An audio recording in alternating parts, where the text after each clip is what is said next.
During the last decade of my career in the School of Modern Languages, I led the Northeast branch of the Roots into Languages project, which I think still has some life in the school today. This project was intended to combat the decline in the uptake of modern languages in secondary schools. One of the most common tasks for the student ambassadors, who were at the heart of the project, was to give a presentation entitled, "Why Study Modern Languages?"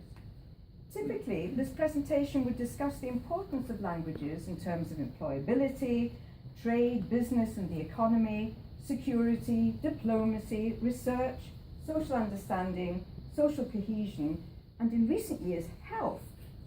The language learning as a defense against dementia. All of these reasons for studying a language are indeed compelling.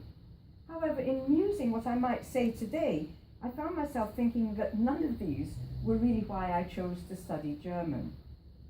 From the outset, languages were among my best subjects at school, and German became the favourite after my family agreed to host a German schoolgirl for 3 months.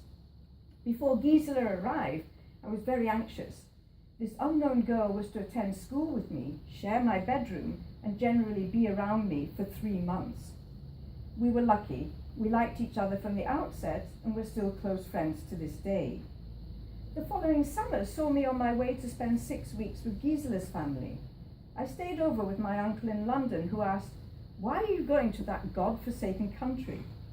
At the age of 15, this was a shocking and unnerving start to my journey. Gisela's family lived in Singen am Hohenfeld, in the very south of Baden-Württemberg, just north of the German-Swiss border.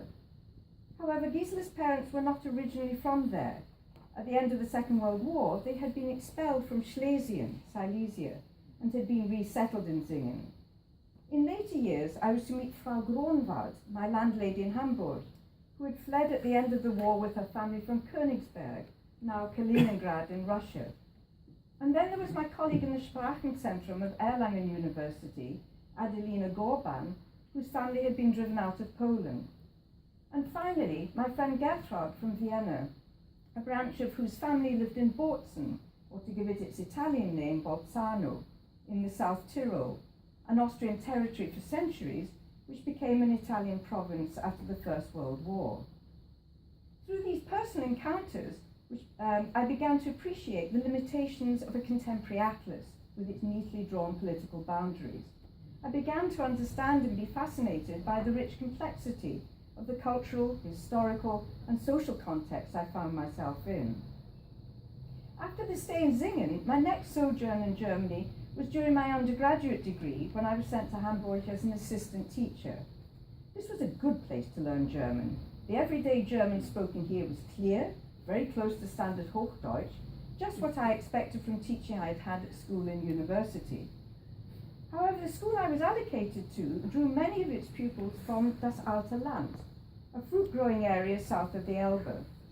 These pupils spoke Plattdeutsch, Low German. At that time, one of the central concerns of the school was how to restrict the use of Platt and to make the pupils use Hochdeutsch.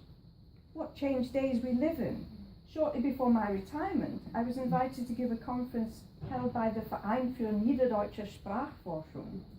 A good deal of the debate at that conference was centered on the preservation and promotion of Low German.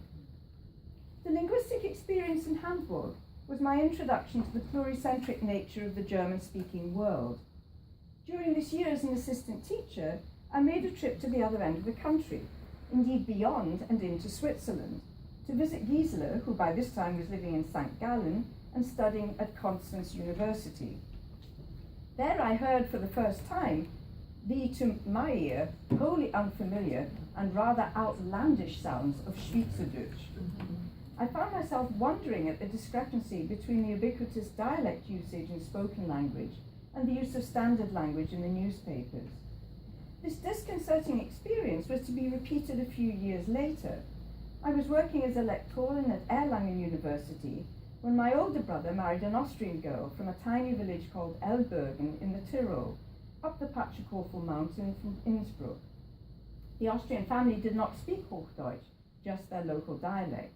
This had me baffled as I tried to interpret for my parents and the in-laws, until I realized that the vowel sounds of this Tyrolean dialect had never shifted from their medieval ones. Diphthongs had not become monophthongs as they had in Standard German. Gut was gut. That course in the history of the German language had come in use and rescued the day. What I came to realise was that whereas the US, the UK and other countries where English is spoken basically have a single language with a vast range of accents and differences in usage and spelling, in Germany, Austria and Switzerland, you have a range of dialects which are so different from each other as to be on occasion more or less incomprehensible, mutually incomprehensible. This diversity is to be delighted in. I find myself outraged when people with no knowledge of German talk with disdain about the guttural sounds of German. To my ear, the German language, in all its manifestations, is mellifluous, sometimes rich and dark like a good Dornfelder wine, sometimes aromatic and fruity like a Riesling. The words are to be savoured, to be rolled around the mouth to extract the full weight and measure of them. This celebration has made me realise that it's almost 60 years since my love affair with the German language started. When I applied to university, my chosen subject was English. However, once at St Andrews, I switched into German. With hindsight, that was the best decision I ever made. It opened up the German-speaking world to me. It led me into the heart of Europe. At the same time, it made me reflect on and understand in a more profound way my own cultural identity as a British citizen. The experience in those early years of learning German was as visceral as it was intellectual.